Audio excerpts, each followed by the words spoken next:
welcome to Doors and Corners, a sci-fi and fantasy film commentary podcast. I'm Brian. And I'm Zach. And every Friday we sit down and watch a science fiction or fantasy film and give our 2 cents on its quality, production, story, and trivia. We watch the film together, but without sounds or visuals provided to avoid copyright issues. But if you do have access, we encourage you to join us and follow along.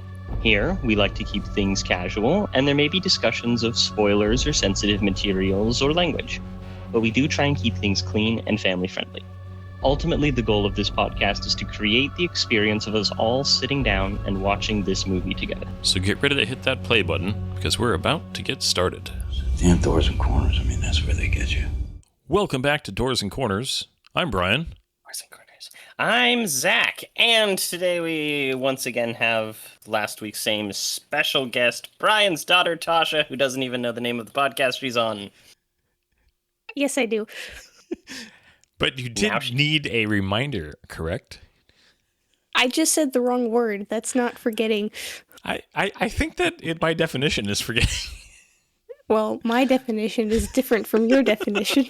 It's misremembering, not forgetting. I think my wife calls that girl logic. Oh, gosh. Yes. She's right. Your wife is right. Now, side note, Tasha, you've seen most of The Expanse, right? No. Okay, that was Connor that watched this with it? That was Ashlyn, wasn't it? Well, no, Ashlyn's seen, but I believe that Connor, because Connor's also read all the books. You haven't read any of the books yet either for The Expanse, have you? No. I've Wow. seen nothing Expanse related, except for the fan-made trailer you showed me for another show using the music from The Expanse that you showed me. For those of you who don't know, our name, Doors and Corners, comes from the science fiction television show and books, The Expanse, which Brian and I are big fans of. And apparently that's not genetic. No. Well, it's because, not to throw Do you know how bus or anything. long his list is of stuff that I should have to watch? Yeah, we have it on a spreadsheet. Yes. Oh, gosh.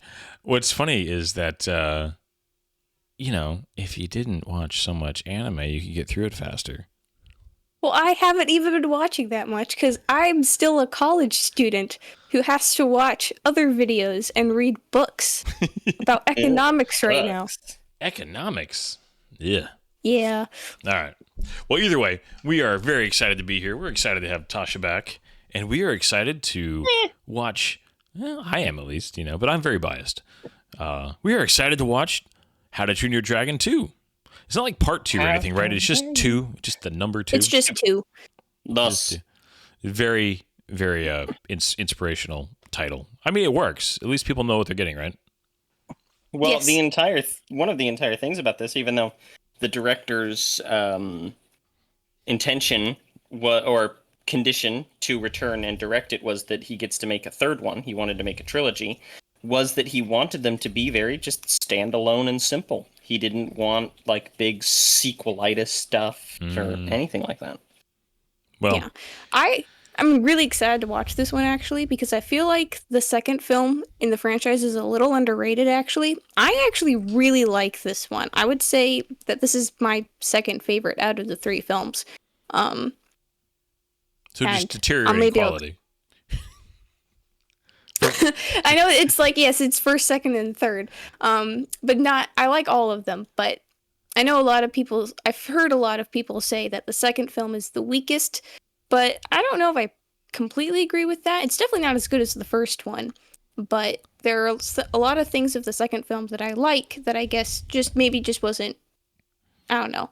I see what they were going for, and while the execution might have been better in some areas, I think overall I enjoy the stories and directions that they take with this film a lot. And Yeah. Well, this is a very good movie. It's just the first movie is kind of in that elite list of just it's in the top animated films ever made. At least is for me. Like it's probably in the top 5 or top 10 for sure, maybe top 5.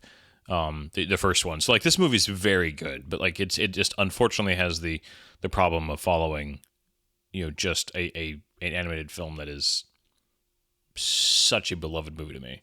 So it's That's not this movie's fault. It did a very good job, honestly, but Oh yeah. it had a tough act to follow. And actually, yeah, I think I've stated this to Dad already, but like out of the three films, from a visual standpoint, this one's actually my favorite out of the three.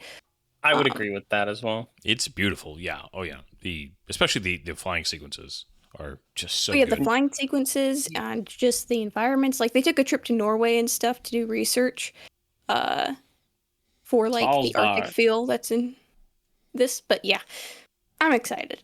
It's really pretty. Yeah. I really like it.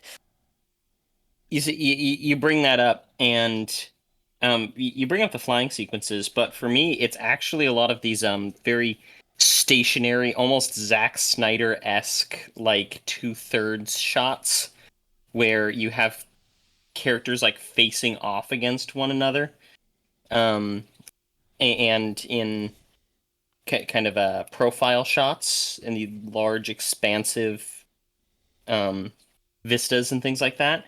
They're just stunning that I genuinely don't recall being in the third one like at all. Whereas this one, I didn't see this movie for since 2014, and I still remember those shots so cleanly. Hmm. Yeah, there's a lot of really. Sorry. No, go ahead.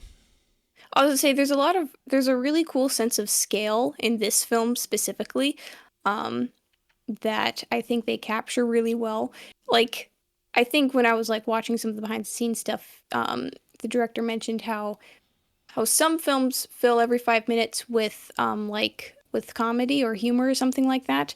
But in this one, he wanted to fill every 5 minutes with a sense of wonder because he always found wonder to be more important to him as a kid when he watched films and stuff. And I think you can see how they were trying to catch that. There's just the wonder that comes with exploration and the dragons and the skill. It's just, Yeah.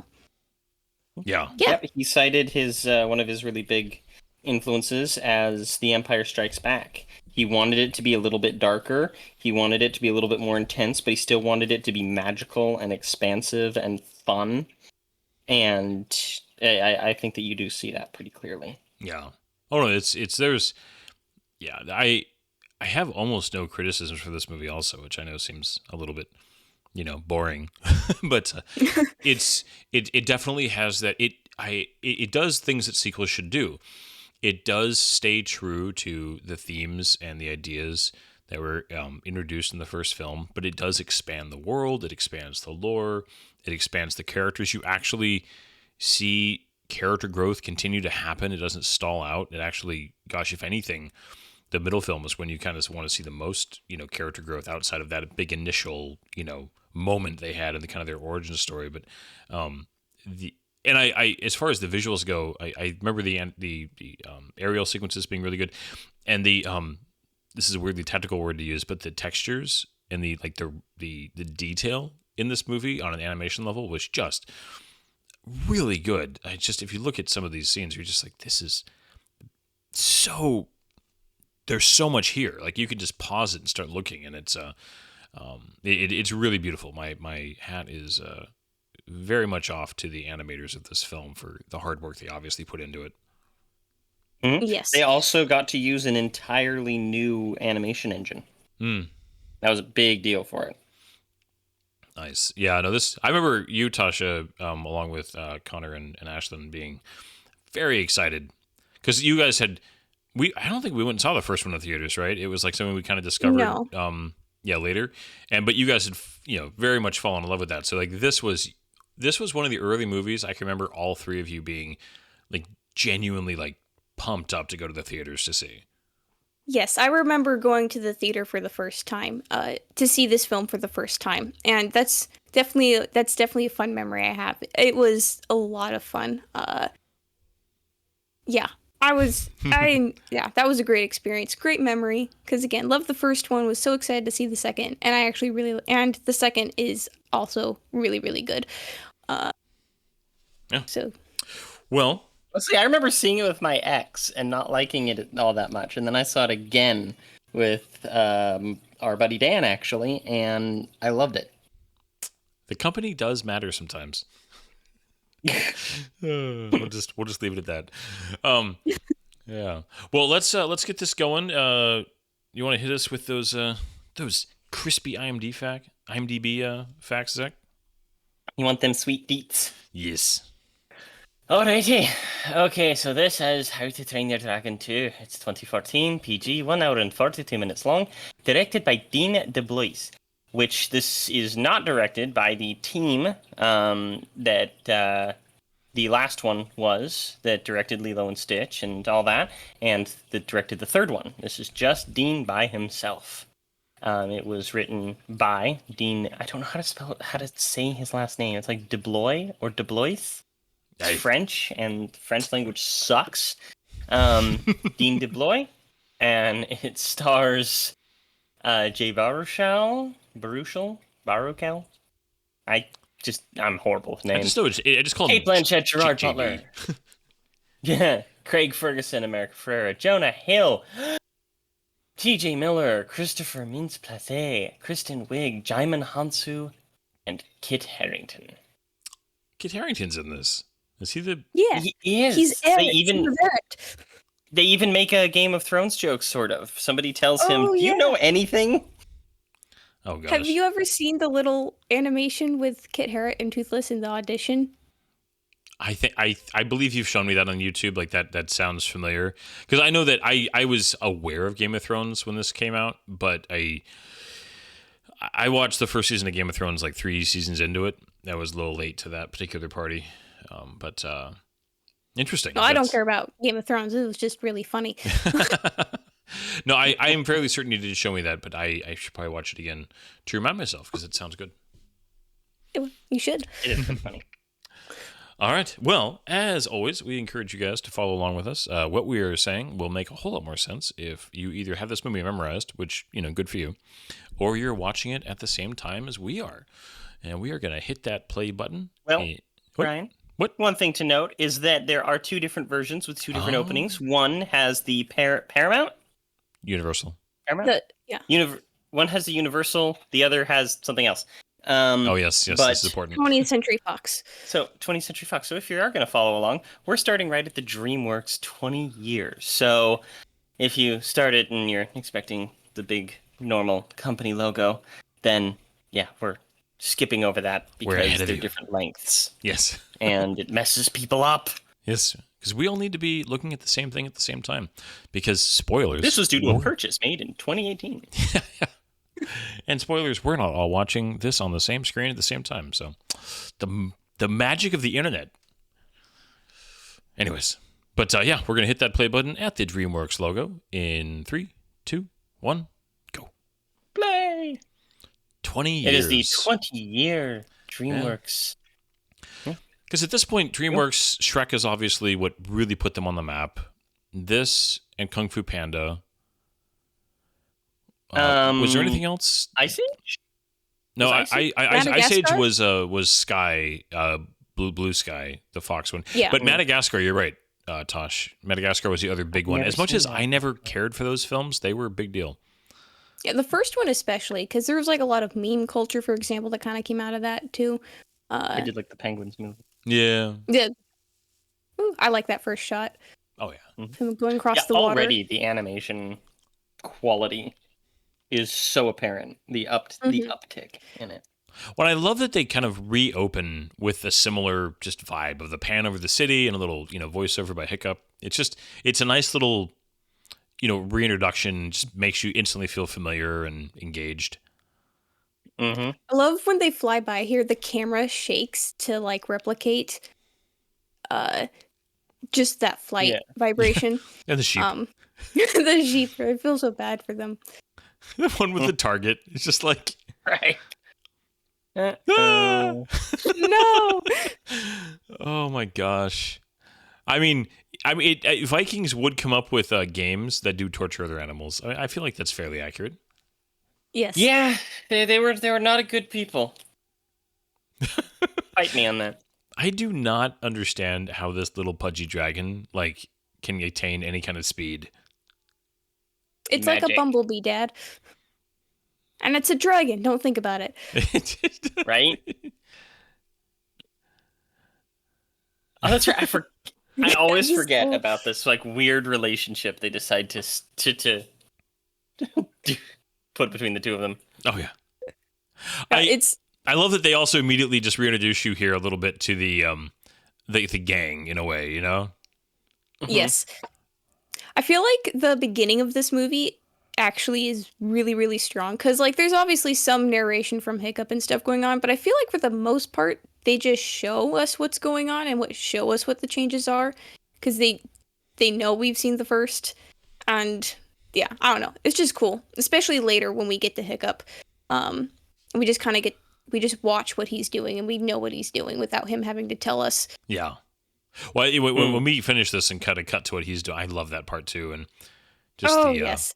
and just like that, his dad obviously, you know, there's a better relationship there, but he's still like annoyed at his son. Yes. Yeah. Well, I don't think fathers are ever reach a point where they're never annoyed by their sons, right? Dragon wash. I love that they aged the characters, though. That's something that just doesn't happen in so many like animated sequels and such. I remember when The Incredibles 2 came out, I was really bothered they didn't age them up. Because the only other thing I can think of is like Toy Story. But even then, they don't age because they're toys. Yeah. Yeah, that makes sense. But like, at least Andy ages in that. Oh my gosh, this sheep. this poor sheep. poor sheep. Oh my gosh. Yeah. I remember loving the design of Astrid in this thing because it's just like they matured her really well. Yeah. And like they didn't sexualize her at all, but they gave her just like a really striking protagonist look, and I dig it. Yeah. They actually did a great job aging up everyone in this in the flying gang, and you know, they clearly look like themselves, but they do look older. I'm glad they went like a 5-year jump too. It's nice seeing them all as adults in the sequel because Without them being like a lot old. because a lot of the kids who watched the first film would, I mean, 5 years is a long time when you're a kid. Yeah. I like that the franchise kind of matured with the audience, especially with between the first and second films. Oh, That hurts. like ow. Look, Oh, like think about it, at that speed, that hammer would have like would have killed his him. head off. Yeah, Would've he's killed dead. him. Oh man, this guy. These poor sheep. I do love the paint too, like on the dragons. You know, you got like kind of the team colors on the wings and like matches their face. You know, just again gets into the spirit of this whole thing. It's fun. I love this song. I have this song on my playlist. It's Yeah. so much fun. I Oh, don't and have this song. Well, this whole sequence too of just he's fast. Oh, not to mention the helmet, his outfit in this outfit. It's is actually so cool. okay. His outfit. I remember seeing the trailer for this and seeing like the new outfit, and I'm like, they took that nerdy ass character, and I'm like, he looks good. Yeah. Oh, and Great I kid like how costume. when he takes it off though, you can still see that he's the same nerdy guy. He's just grown up a lot more. Yeah. I'm glad they didn't just take away all of the features that kind of made him quirky and a little dorky and stuff. But he's also like gets to be cool now. Well, I think they did a good job of they didn't take the nerd and turn him into a jock. What they did is they took the nerd and they gave him confidence through experience. Yes. Yeah. And that is the proper way. This part. Hey, one of the only times we see a sharp wing. I forget what they're called. Sorry. Wow, I you forgot interrupted what one you. of these dragons is called? I know, I'm forgetting things today, okay? But yeah, the engineering is just really good. I'm really glad that they kept that in for the character. Yeah. Well, even how like his his false leg like he interacts perfect. Oh man, those spinning here, and just Toothless is so cute. Their relationship is still so good. The trust, the camaraderie, just like you can just tell these. You believe that these people really love each other and just have a true deep friendship, which I just love. Because And this is peak wingsuit time as well. Oh, yeah. Right around the time Transformers 3. Yeah. But you know what I mean? Like this movie has like a bromance. Like you don't get those a lot in films, and this movie kind of creates one between Toothless and Hiccup. No, and I love that also because bromances are so much fun in movies when they're well done, amazing. and they're important too because one of the sad habits that goes on occasionally is things like the Captain America movies. They try and take the bromances and make them kind of gay. Yeah. Not the movies themselves, but other people outside of it. And I really like.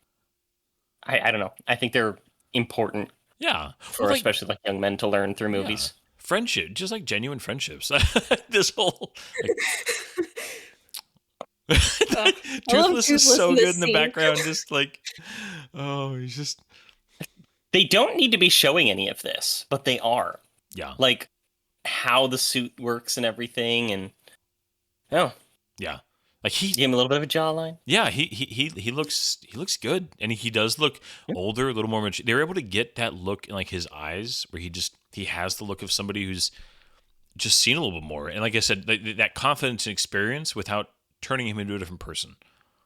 Yeah, just. How did he throw that? Don't quit. I have to imagine he spit it at him. That's what I think. Toothless is too cute. It's not fair. And just like this is one of the greatest character designs. Like one of the best. For those of you not knowing, it's a really great physical gag with Toothless essentially dangling Hiccup over a cliff, and they're just like playing. I like it just bops him. Yeah. Well, and this is very like cat-like fapping. Oh yeah. Well, and it's like you can imagine. Oh dog-like yes. pinning. Gosh. That's so gross. I'm not going to get cute. this out of the way. You know that doesn't watch out. Dude, what do you suppose dragon spit smells like? Not good. Probably not great. Yeah. I'm imagining it smells kind of like sulfuric cat breath. Yeah. It's a great map. I love map. seeing the map here. And like again, just seeing him work on the map just tells you so much about kind of what he's been up to. Yeah. Well, and again, all the stuff in his suit, showing his compass, where he keeps his knife, how he uses. He's just, like all the little character bits and a little bit of world building here about just. Oh, it's great. It's good. Yeah, because I love what they do throughout this whole sequence with his suit. Like, you see him winding the wings back in, and just right there, he breaks open the map. You don't need to see that. Oh, he pulls out the pen. He whittles the pen. He puts the knife back. He pops open a compass on his arm. He tightens a strap. It's just, I don't know. It's great. Yeah.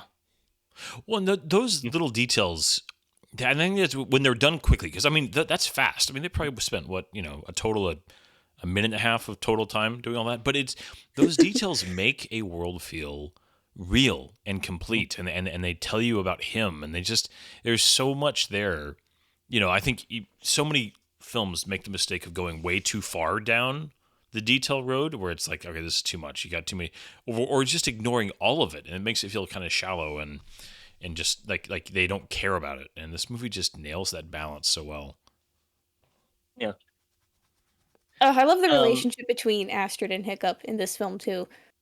This is also a really smart writing choice, it helps to establish their relationship as he's talking about this really important moment between him and his dad that they probably had in the script between him and his dad.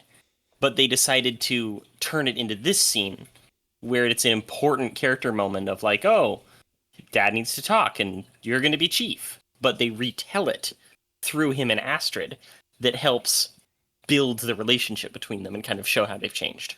Yeah. Smart use of time too, since you only got so much time in a film. And you've got a decent number of characters. Not a huge amount, but for a film, when you've got like 4 or 5 really prominent characters. Great physical drags with the dragons. Yeah. Well, like giant I have dogs. I've definitely had my dogs bowl me over, so yes, that does happen. Oh goodness. Just ran away. How does her cloak stay up? Well, She's it's got like folded over. 80s shoulder pauldrons. Shoulder pads. She has pauldrons. Yes. I do like Toothless's big right one, like with the I guess it's a dragon on it, but again, it's a nice You like mean Hiccups? yeah, sorry, Hiccups, not I said Toothless, didn't I? Yeah. Yeah, no, but his it looks like it would let him move, but also actually provide protection, which I like it. The stick in the background. Yeah. Did you see the The dragons in the background are fighting over not a stick, but a whole tree. Oh, yeah. Yes. Well, that's a stick to them. Well, and it matches the other trees like that are like standing up. It's great, yeah. And the transition here, from kind of silly to poignant, and it just feels natural and it flows well. Again, it's great voice work. It's great writing. The pacing is really good. And then like they didn't forget about the fact that he was covered in dragon spit. I feel bad for Esther there. That's awful. She just kissed his armor, and she's like, blah, blah, blah. Yeah. But at this scene, to be honest, my prediction was that at the end of the movie, they were actually going to make Astrid chief. That, like, I remember sitting in the theater going, I bet I know what's going to happen. He doesn't want to be chief. They're going to end up making her chief. It's going to be like a character development moment for him being like an explorer, and she's going to be kind of like girl bossing a little. Well, that would have been a horrible decision, honestly. The character arc that both of them have in this film is much better. No, yeah, her character development is fantastic. I thought I'd be annoyed at her because I thought that's what they were going to do, but I ended up really liking it. The music here, though. Oh, yeah. Like, the additional music that John Powell adds, to it is great. Yeah. Yeah, but it's the same theme from the last one of, like, being terrifying. And, but it's done in a much more, like, epic and terrifying way. Mm-hmm. Well, the moment you see that giant ice sculpture when they come around the corner, I think is a really cool first glimpse at like some of the big stuff that's going to happen later. And it's a really cool idea too, because you don't know what ice is at this point, but it makes sense once you do because of the way the ice is structured and stuff. Yeah. But here's Kit Harington's character, Brian, because you forgot he was in this. I did. I mean, I remember this character. I just forgot that he voiced him. Honestly, I forgot about this character until I revisited the movie. I thought he was in the I've third always one. remembered because of that little funny video I mentioned later. I was like, oh, so he's the guy from that, and then just it always stuck with me. Yeah. I honestly thought this character was in the third one. He is in the third one. I know, I thought he was only in the third one. Oh, okay. I love, like when you can work this stuff into a conversation and it not feel expositional. Yeah. Yeah. It's just, and I love that they like did his sword and didn't like, they just kind of, you accept that Hiccup, like, you're like, okay, how does this work? And he explains it later. But that you just would accept at this point, oh yeah, Hiccup's come up with a way to do this. That's cool. And I enjoy that they save the explanation for later. And at the same time, are just basically introducing the plot thread of this entire film in a way that it doesn't feel clunky. We've never met. Eret, son of Eret. That's right, Eret, son of Eret. He always says it like that too. I don't know why. Because it's gravitas. I guess he likes his dad. Vain. He has teeth though. The shields are pretty interesting also for these guys because they're a bit different than like the Burke shields. They've got that kind of like bright owl design. These guys don't have kind of a classic villain look, and I don't know. I dig that. Yeah. Yeah. Well, I like that they aren't designed as super villainous because these guys really aren't like really antagonists at all. In the grand plot, they're like secondary non-evil antagonists, I think. Yeah, they're what, Henchman? Henchman? Henchman? Yes. Henchman, yes. Was the Crazy cat lady. Yeah, was she in the Except first it's movie? Crazy little dragon lady. Yes, she was. She picked the winner of the That's right, of the dragon battle. Yeah, I love his Her name little is face Goofy. shield.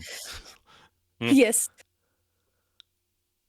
And I like how he's just like fixing teeth too. He just does, whatever needs to be done. He's just like, I just, hammer a tooth in your gum. I'm not sure that would actually work, but it is definitely funny. Yeah. Well, I mean, he has fake teeth. He probably knows what he's doing. Yeah, well, I mean, he has the little stone tooth, right? Just from the... Yeah.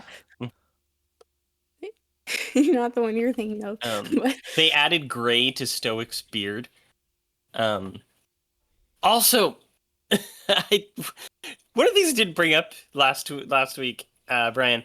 Did you realize this is Gerard Butler's second dragon movie? Well, he was briefly Dragon in series. Rain of Fire, right? Yeah, he was in Rain of Fire before he got toasted. Yeah, I do. I mean, I remember talking about that, and we actually have that movie on our schedule, so I'm excited about that too.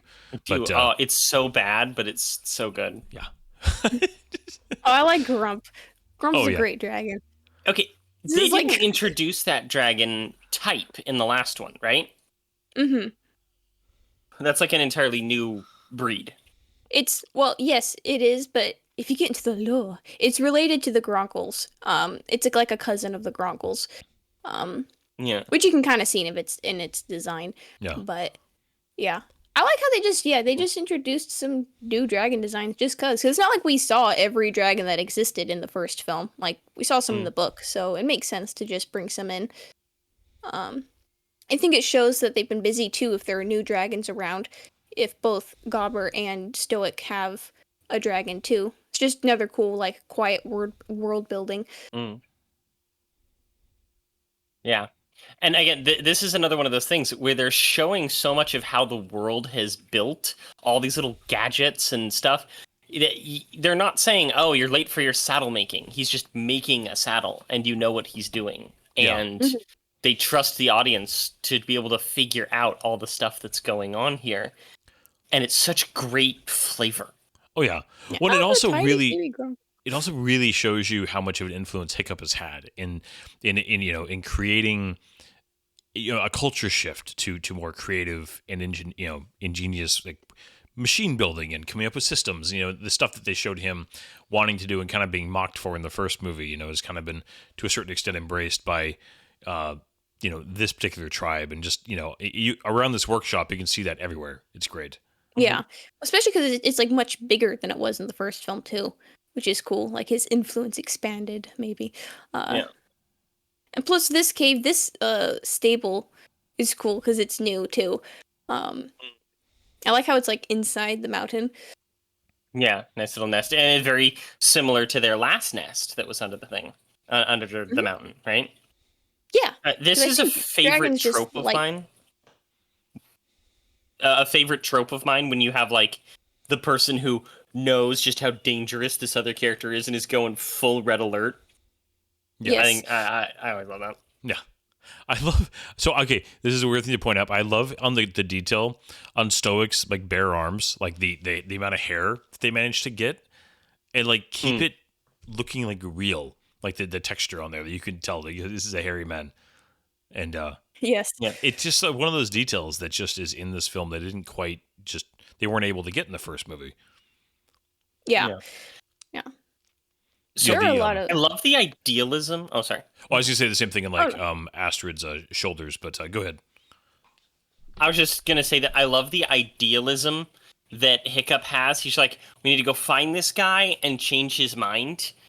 And Stoic is like, there's some people, like this is a madman. There's some people whose minds you can't change.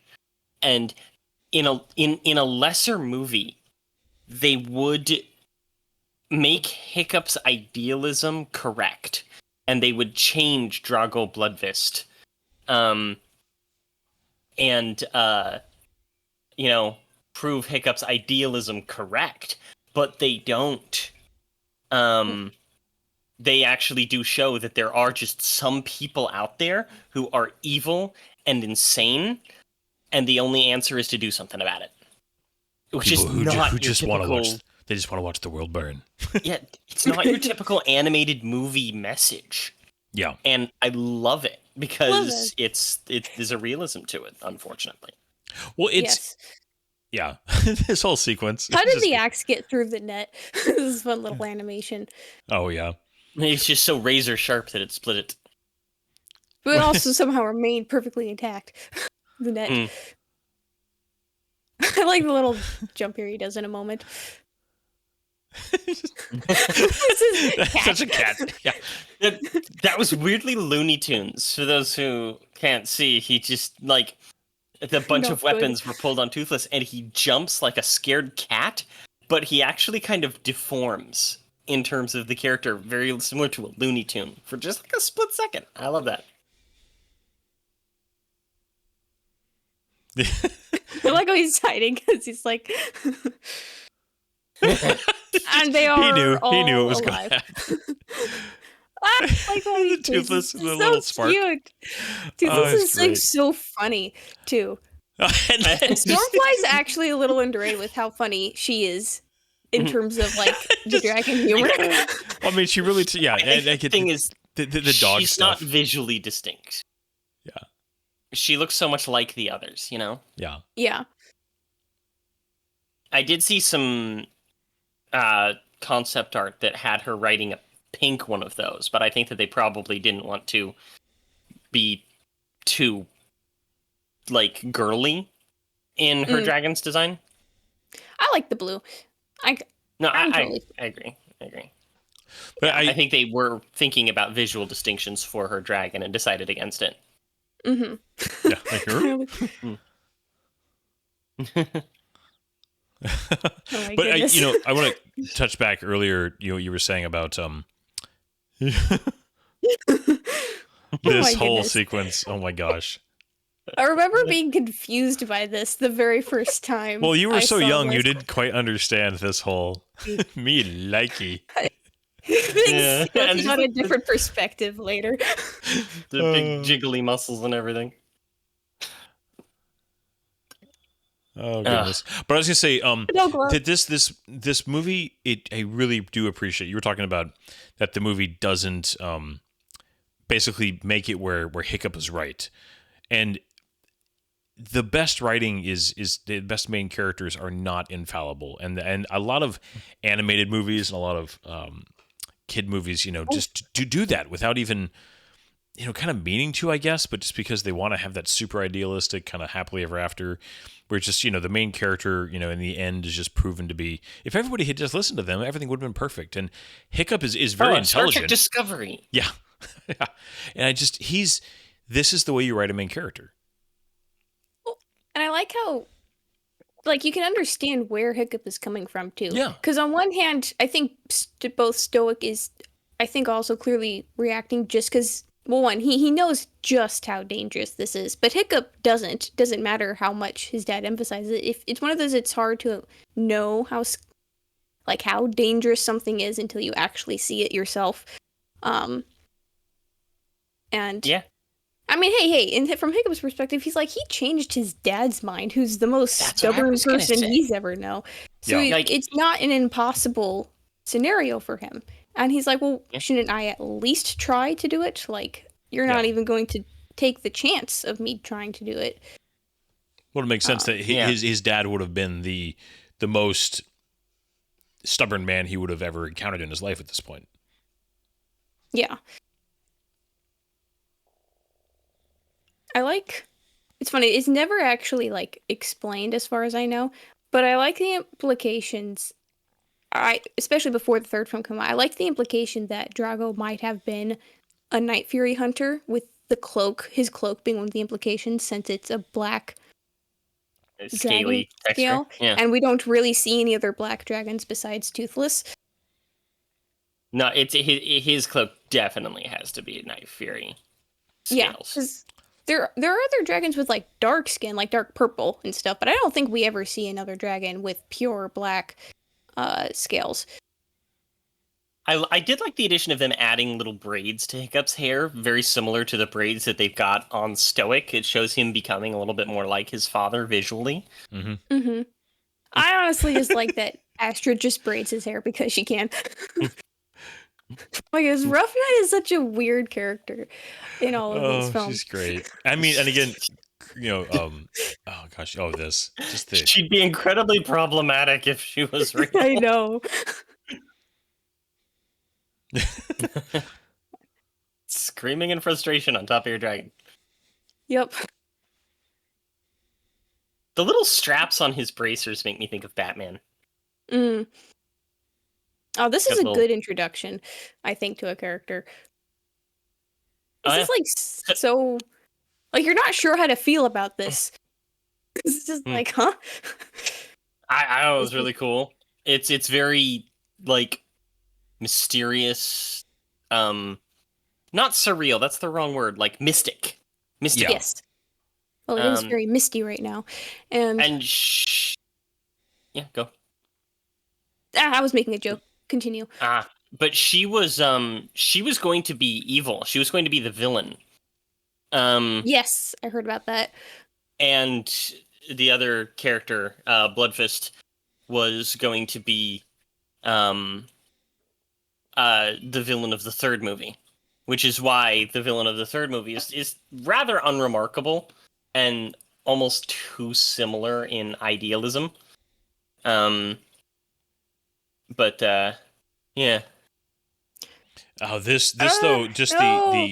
Oof. the Ow. trying to know. explain this whole thing and just that he can't fly. Just like they don't forget the mechanical part of Toothless's the one like kind of Achilles heel. The symbiotic nature. Mhm. Yeah.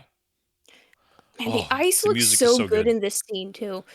I like his little sad face when he's like just watching them fly away. It's so sad. Oh. You get joy from his suffering. I said sad. I was making sad sounds. Are these supposed I to be was like making- dragon stingrays? No, they're I actually know what they are. They're I forget what they called them, but they're these two-headed electric zapping deep sea dragons. It's a shocker or something. I forgot what they called it. I'm forgetting everything today. It's not good. You said This you were is like cool. armed with the lore and everything. Come on, I Tash. know what they are. It's a sea Womp womp. shocker. That's what it is. It's a sea shocker. And they travel in packs. And they have And- two heads. And they're I now visiting the see. What a Fortress of shocker. Solitude. Yes. Right? Except it's not very... There's not much solitude here. No. A lot of dragons. This is such a cool scene for Hiccup, too. Just showing that his Yeah. understanding of dragons has also grown without, again, saying anything. Yeah. Because if obviously he you made kept up with the this- first one, then you know what he's doing. They don't spell it out for you, and again, and they give the whole ammunition thing. Which again, cool little details. I love it. Oh yeah, I love the sound design here of all the different dragons in the other Oh, one. yeah. Just Well, there are a lot more dragon sounds in this film than I think there were in the first. Oh, way more. More. Everything just like jumped up from the first one to this one. hmm I really Um, like the character animation for Valka. Yeah. Too. The way Because, they I have mean- her move and stuff.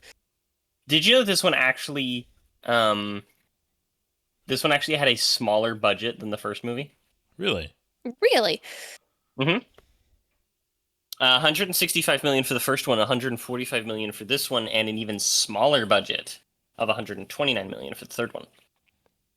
Do you know off Just the top of kinda your head shows how- if this made? I think this made more money though, didn't it, than the first one? Yes, it did by almost $200 million. Yeah, because the first one Weird that- wasn't a massive theatrical hit, right? I mean, it was modest, but not. No, big. it was big. It made almost 500. Where the second one made 620, Yeah, and then the third one, let me look it up here, but I just mean like compared to 540. Yeah, but I'm talking like when you compare to like Shrek, and the at this time Pixar was just on fire. I mean, I'm not trying to just besmirch it at all, but it wasn't that kind of a hit, the first one. I don't really know. I like how,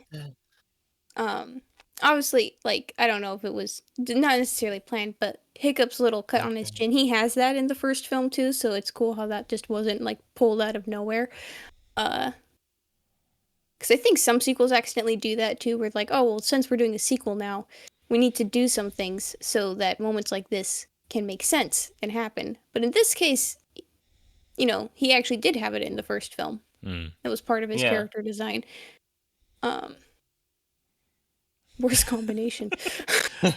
It was Gobber's lines are so funny. It really was brilliant casting to get Craig Ferguson to do this character. It's just the little sidekick, you know, and they don't overuse him. I think you definitely could overuse, you know, getting a famous comedian like that to come in and just fill space.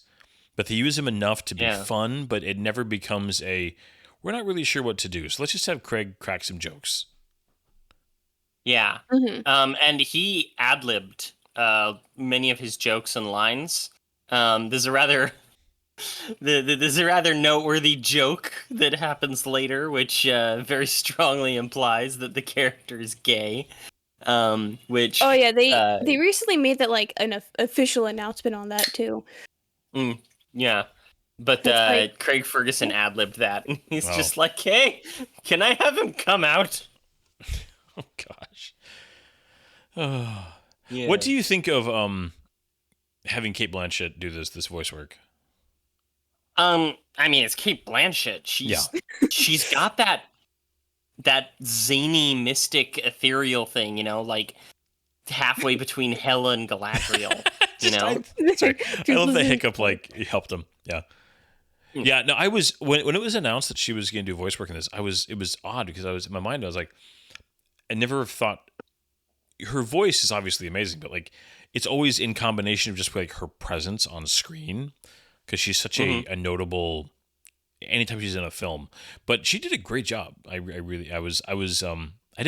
know what I expected. I didn't expect it to be bad by any means, but I wasn't sure kind of what to expect and not have just her voice. Okay. And it really Does worked. This look like the Wrath of Khan cave? Does this look like the Genesis cave? Look. Yeah. Oh, yeah. Right there. You're right. Saying, I think there's a thing to that because the director talked about how he was a big fan of Star Trek, which influenced Lilo and Stitch.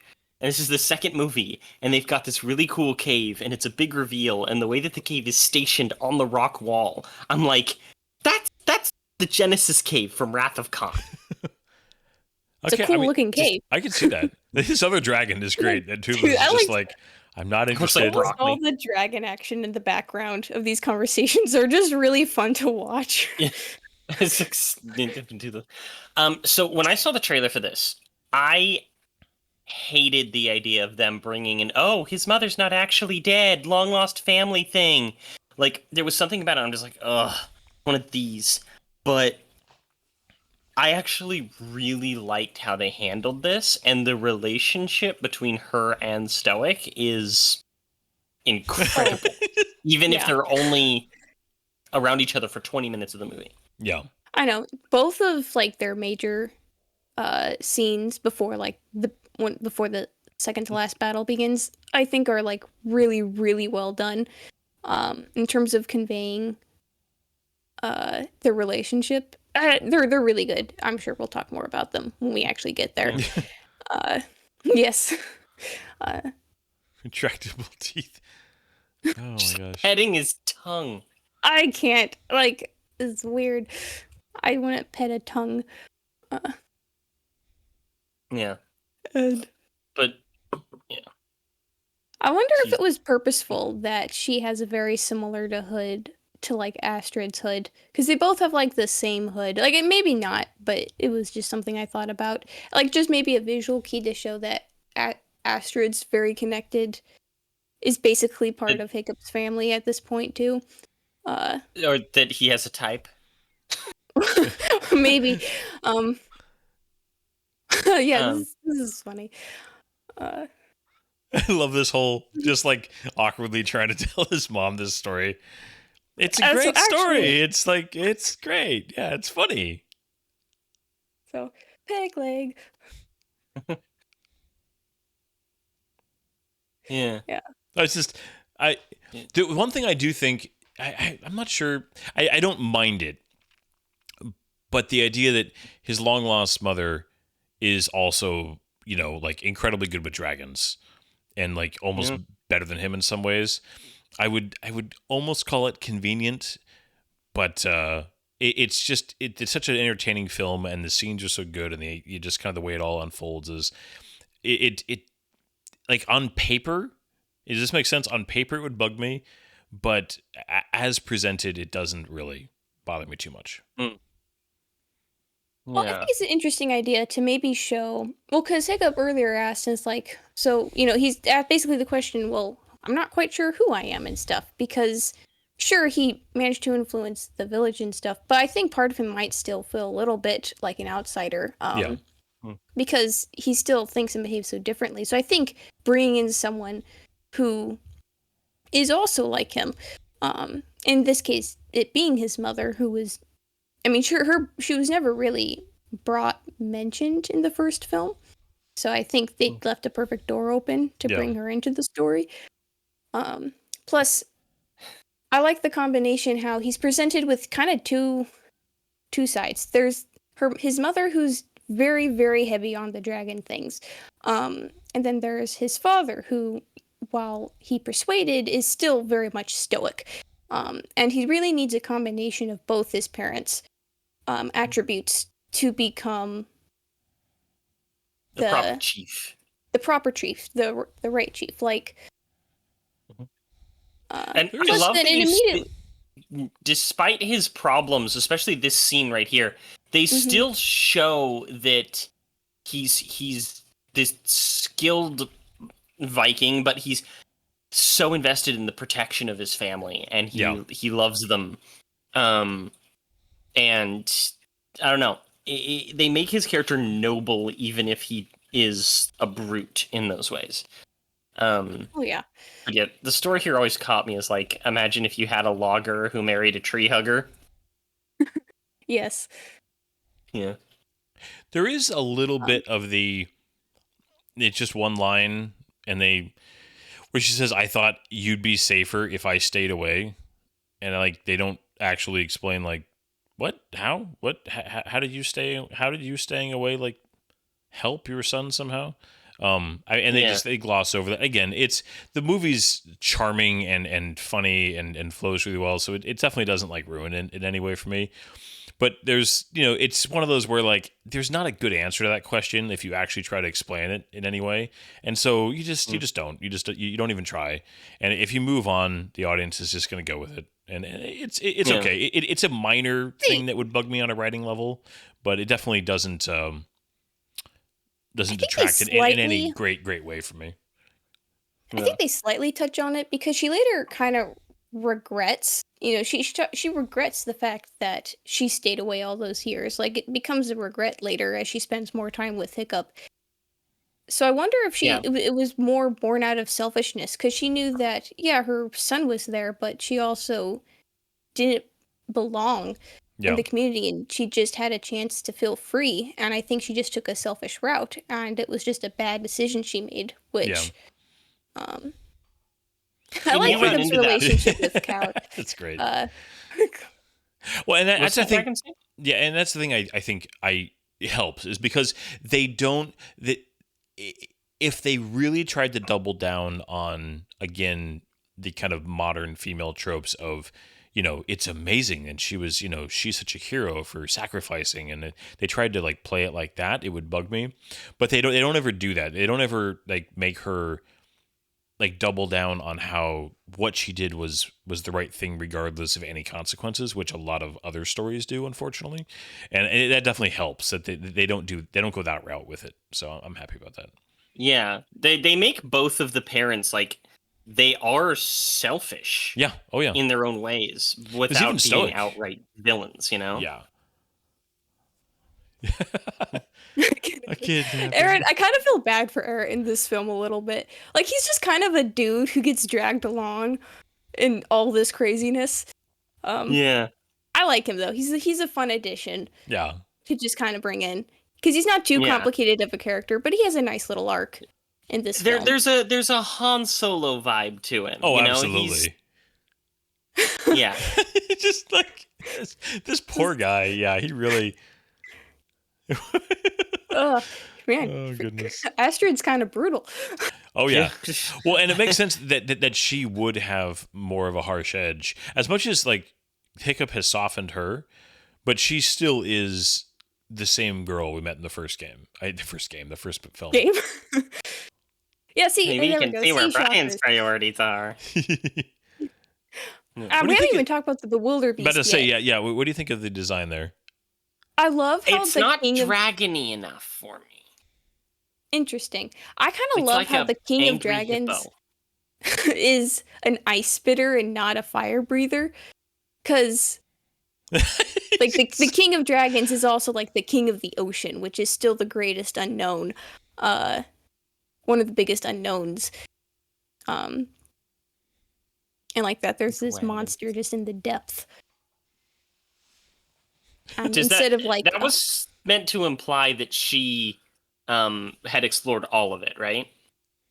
I'm guessing her area, s- yeah. Yeah, I think so. And it was that supposed to like be the correct like ratio.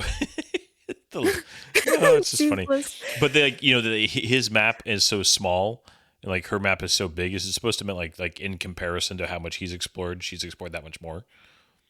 Maybe. I'm not Yeah, sure. I so think that's it's always what I mostly a kinda wondered. callback to the first film of the drawing, showing that they have just kind of showing they've got similar traits. Or that she's just knows the area very well. I like Toothless's little pose when they're flying. His little legs are like all stretched out. So cute. Anyway, Yeah. I think it's mostly a callback. A little callback to the first film. Because Toothless comes in with the ice stick and starts drawing too. Yeah. Uh, I like. Do you think that's her actual accent? Like, does she have Who's Scottish Jones? accent? Yes, he's got to show off a little bit, of course. I like how Just- Toothless is like proud of his human. Just a wee bit. He's like, yeah, mine's more Oh. impressive. I'm a bad podcaster because I'm just like getting caught up. I In know enjoying you're this just again. watching the film. I'm Like, just you gotta watching, talk more having a than good time. I'm trying to figure out how to phrase this thing in my head because, like, there's It's his face. the whole like alpha dragon thing. I remember when this came out, that got some flack because there's this huge thing right now about people being like, there's no such thing as like alphas, mostly because some people have societally taken it too far. Yeah. Like there's a particular person that I watch on YouTube who's like, they hate like anybody who mentions alpha wolves and things like that. It's just like there's no such thing as alphas in nature and stuff like that, which is Gosh. patently false. Yeah. There's so many examples of it in nature, especially like- in mammals. especially wolves. And it's just the thing is, it's not a male alpha wolf; it's an alpha pair, and they don't lead from the front; they lead from the middle. It's a male and female pair, and yeah, Yeah. and I just think I think that people have criticized this movie because of its use of the phrase alpha when it actually doesn't belong because it's moderately correct. Yeah. What was the? Yeah. Well, and that's one of those situations where I'm like, oh, come on. There's literally dragons in this film. Like, take your little personal biases and put them to the side for a little bit and just have fun with the idea. Because the dragons aren't the dragons are creatures, but they aren't really animals anyway. They've already displayed more. There's more structure to the dragons than other animals anyway. They're very I can never say this word well. Anthropomorphic. I can't. Anthropomorphized. Yes, they're very much that through behavior versus usually that's done by making them by making animals or creatures stand up or like act like a human physically, And they do a little bit of that with the Furries. dragons, but it's much more about just like their behavior in an intelligence way, that they're shown to be way more intelligent than even your smartest, dog or cat. Yeah, these I are do like like this- beyond dolphins. Yeah. Oh, Jesus is so cute. He's so happy. Oh goodness. Yeah, I like how it's like he just figured out he's double jointed or something, Yeah. Just dumps him in the snow. oh, poor and Eric. then steps on him. Poor Eric. Oh man. Stormfly has you can tell. Stormfly is a great match personality wise to Astrid. Oh yes. Yeah, like I know cats that are like Stormfly. This is really just cool. like, I this is love mine now. weird pirate ship stuff. Like you go watch one of the Pirates of the Caribbean movies, and they have a whole city that's just a bunch of ships that are interconnected with one another. I love that stuff. Do you think that they did this to drive home his utter nerdiness and neckbeardiness by making it look like he has trading cards? Yes. But he also must have worked super hard on them, which is why it's super sad when he drops them in a little bit, because there's no way he got those back. Oh, I hadn't even thought about that. I'm just thinking, how long did it take? Like, look, those are gone. Yeah. He never got those back. He lost his magic cards. It's not like he can just go buy new ones. No, he Nope, has to gotta make make them them again.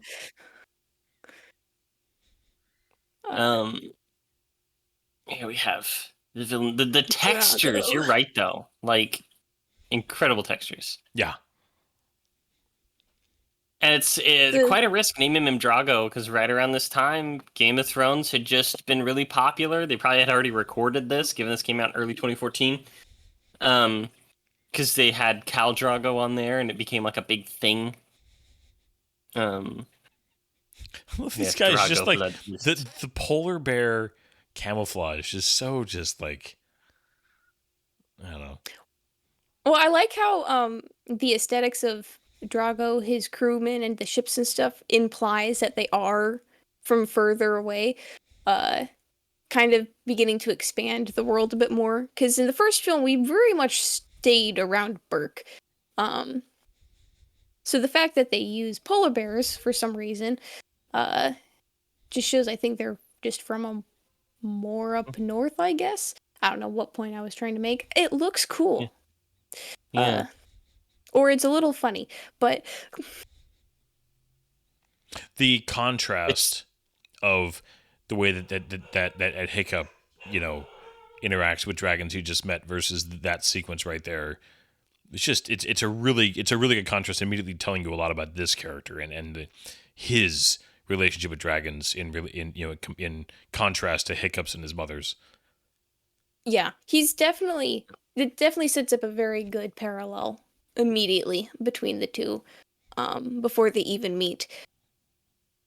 Mhm. And So his whole cry, his bellowing war cry of dominance. I remember watching a video once that kind of explored some of the techniques that Drago uses, and it's real world. So I don't know about the scream, but I know that the weapon that he uses, the little stick thing, is actually based on a real type of thing that is used to kind of brutally tame animals. I think it was used for elephants in some places. It's been a while since I've seen it. Misremembering. Real time. Tiny ones. Oh gosh. And I think it's also interesting how Drago is hiding his disability, actually. Because we never see it. And he doesn't... It's another interesting parallel, I think, between the two.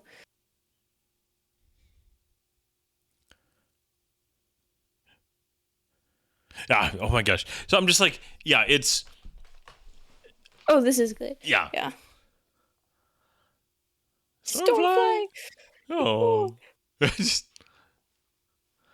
Again, She's- it's like his henchmen are like goofy, but he's interested in the contrast of he's serious and dangerous, and you can tell he's not meant to be like kind of a joke.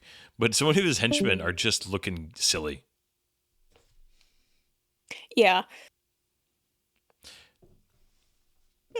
Or toothless. Can never catch a break with these dragons. Yeah. He just Okay. doubles down. Back into the Genesis cave. I love these little guys. And like, are these supposed to be young versions of the other dragons, like Astrid's dragon, or are they supposed to be an entirely different species?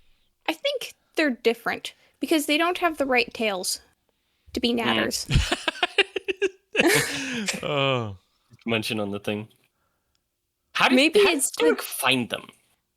Well, he was He has was a tracking dragon. Well, and he tracked Uh-huh. him through. Remember, his dragon had the it sniffed his helmet, and he saw where the ice had broken. Yep. Yeah, and I mean, I think I like the fact that they never, as much as they poke fun at Stoic, for being the type of guy he is. They never make him incompetent. They never make him. It's just they keep him. Like, they never make somebody else capable at his expense. Yeah. Gobber. Yeah. This scene is really good, though. I really like this one.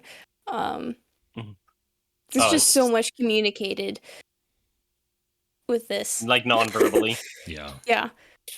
Like this. I love the The helmet. way he immediately takes off his helmet. Yeah. And I like Yeah. see like she's all worried here. She regrets now that she sees both of them together too. Yeah. And she starts trying to justify it. I love this character turn because, again, I think a lesser Here's writer... that shot. Here's one of those shots, though. Like Oh. that side by side. That's the type of thing they do several times in this movie. It's just beautiful shot. Anyway, continue. Sorry. Yes. No, I agree with the shot. That was great. Oh, Yeah. It is. I love what they do here with Stoic, because this says more than any words could say. This tells you that he loves her so deeply, and I love Yeah. that, because it doesn't choose to be cynical here. It chooses to be sweet, and I like that. But sweet in a way that, I mean, that a man can really love a woman. mhm. And here we have a meme that's still going today. Aw. I still see it throughout the internet whenever somebody brings something back. There's a Stoic meme. Yeah. Yep. You're Yes. as beautiful as the day I lost you. Aw. This is so sweet, Yeah, though, right? it's- It's like Really well done. Yeah. Because they don't I shy just- away from any of it. Yeah. The awkwardness, the tension, the crying. It's not overly sweet. It feels genuinely sweet. Yeah. it feels like it really feels like Stoic, who loved his wife, like truly, like just he saw her again, and nothing that she was saying right there mattered, because the only thing he was thinking, my wife, who I loved so much, is alive and standing Yeah. right in front of me. Yeah. And it doesn't mean that he doesn't feel other things, but that No. he also just misses her. Mm-hmm. So you were So talking good. earlier about like the design of the henchmen and how it kind of implies like a larger world, and you do see that their helmets are very not Nordic. They are very much like kind of this era's southern France. The more conical shape, things like that. They seem like just like generic, not generic, but like mercenaries and guys who would have been hired that aren't natively from this area, for sure. Yeah. Yeah. Oh. Because like similar, I need to throw stuff at my cats that are fighting. If you guys hear me. Oh The god. choice to make Ruffet like only have one character trait this whole film. And that character trait is thirsty. Yeah. This is Yeah. This is actually a little bit of interesting character development for this random little side character. It then tells you that he's a little bit more important than just kind of being this comic relief, and maybe this is actually somebody that is going to be important to the series as a whole. the thing I thought of that I think is cool with Aerith is I think Aerith actually shows that Hiccup isn't completely wrong to think that persuasion can work. He did. He actually, through the actions of him and Stormfly and the others, he does get convinced and his mind does change. It's just Drago's mind can't be changed. Yeah. So Hiccup isn't wrong to try. And It's so gross. Oh, Ew. it's just Oh, it's like, nasty. it's, for those of you But- who don't know, a dragon just ate another dragon's fishy vomit. Did you guys notice a little detail of like she dropped all the fish because Stoic touched her? Yes. Yeah. She's not used to human interaction. It like scared her, and it's very small. But as somebody who's not big on physical touch themselves, that's I thought it was a really interesting detail. Yeah. Well, I think it's that she's also she's you can tell in the animation and everything here, she's very much still processing. She's trying to. This isn't what she expected. She's happy, but she's also still not sure. I mean, the emotional conflict going on inside of her is really well done, and it's done in so many little. It's not just the story; it's just in the performance, the animation, and they give her so many little subtle movements and just the way her eye. It's masterfully done. It really is. Mhm. Yeah. Now, I I love don't this believe song. that this song. Yeah, I don't believe that this song is original for this movie. I think it that it's is. the tune or some of the lyrics or something is heard a couple times in the movie Brave. I think I read. Really. Yeah, and that'd be a Okay. really odd leap. So I was wondering about the history of this song, but I couldn't find a lot on it. I think it might be greatly inspired, but I'm pretty sure the tune itself, like the actual whistle. Granted, I mean it's a fairly, to be fair, it's not like it's a super complicated tune.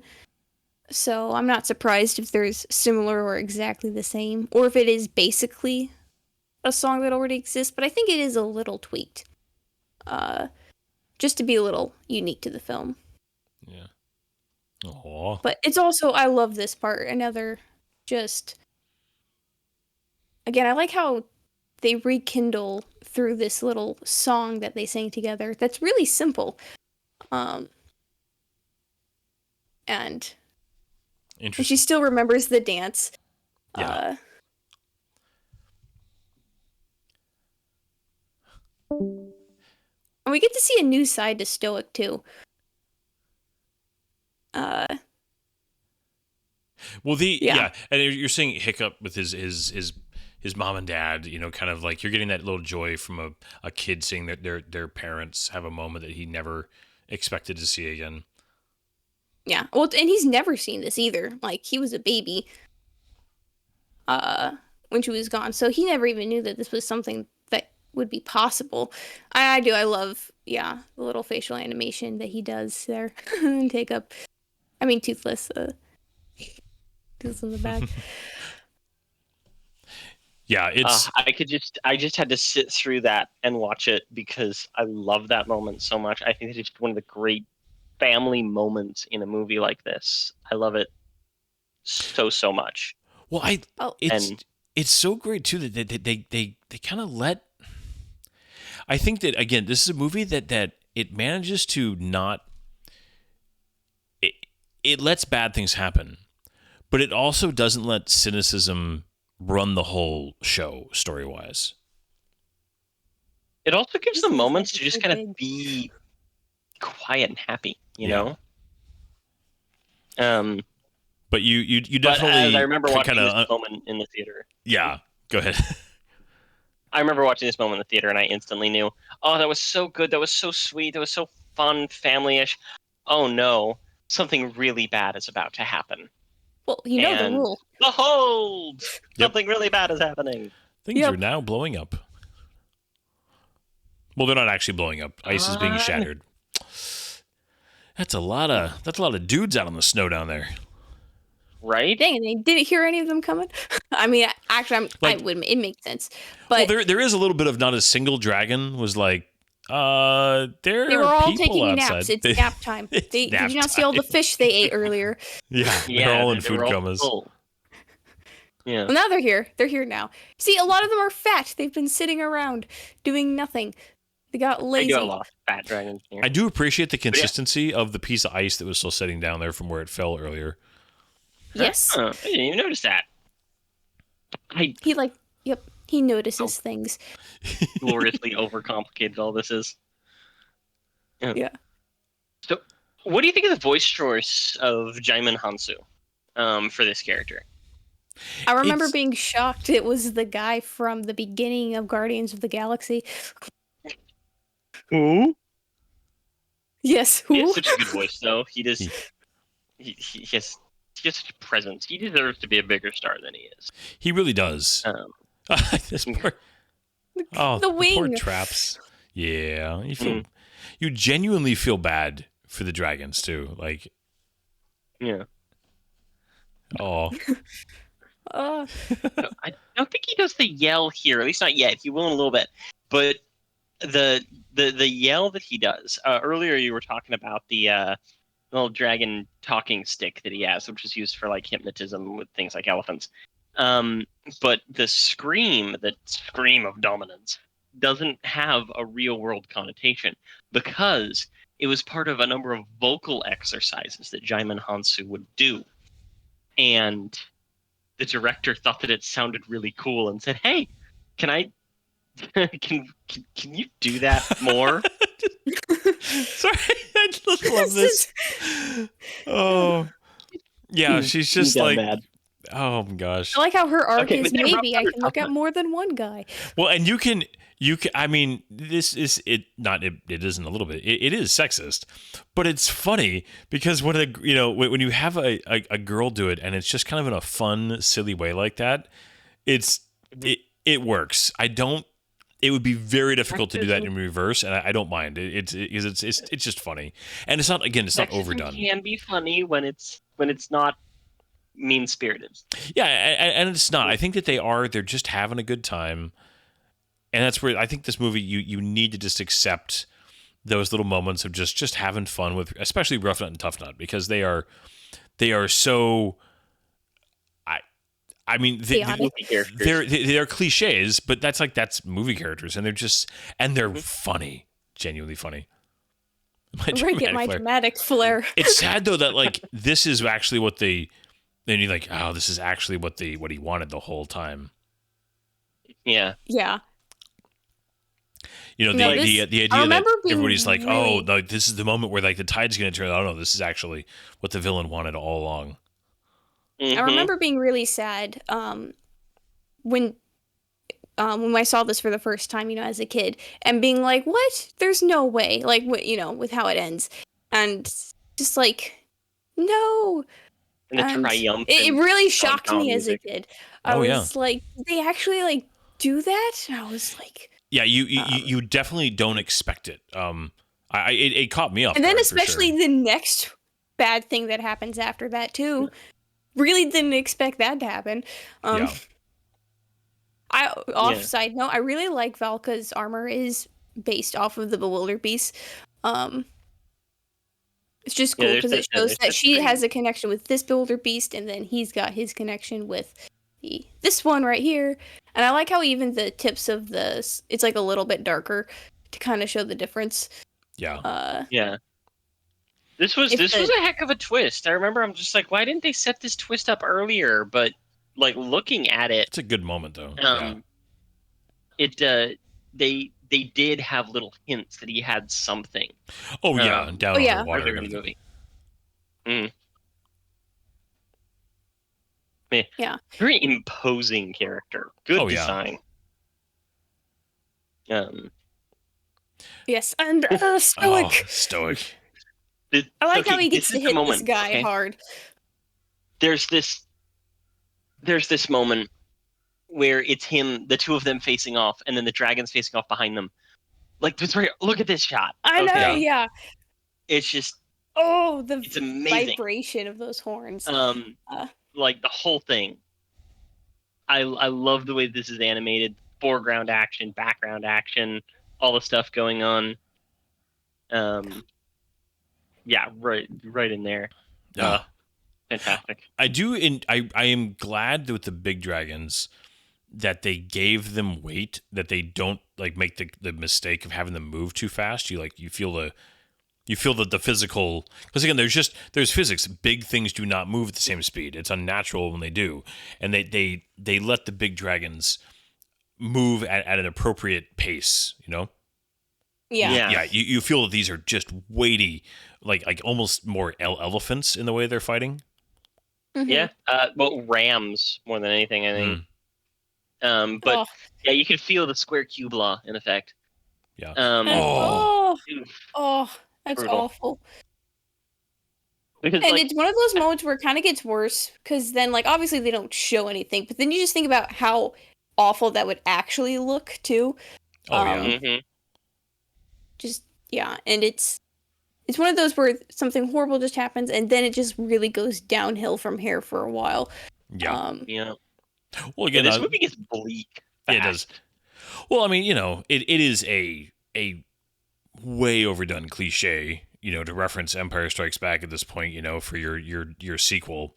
But this movie does do it well in terms of, let things get bad for your heroes for a while.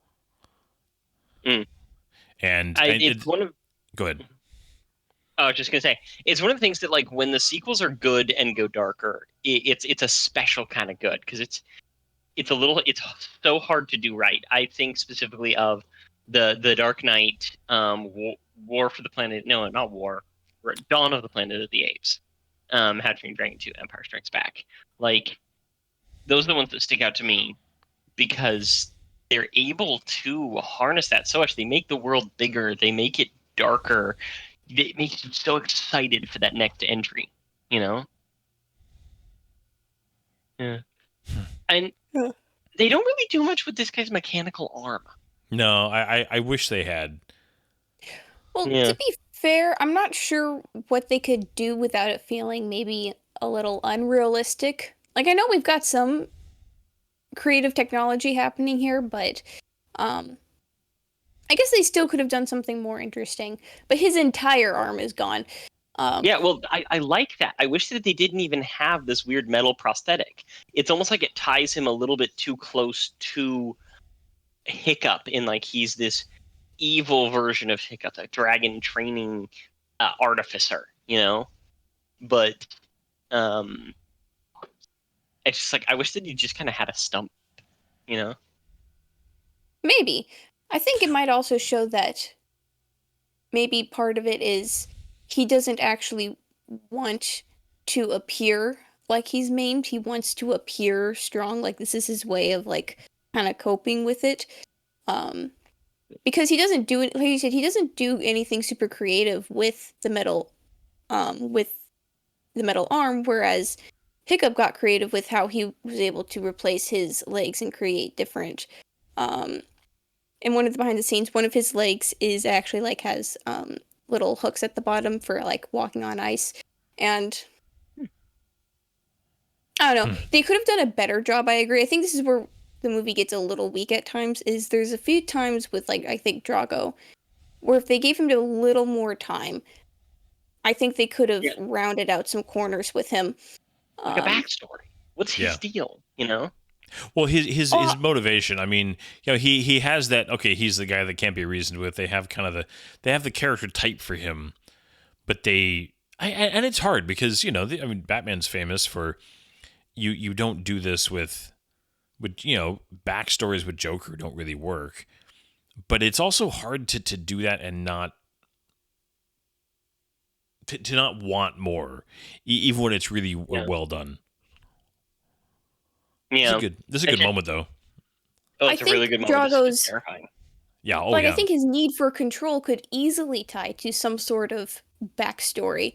I think you could actually double down on the parallels between him and Hiccup a lot more. If I had to guess, oh sorry.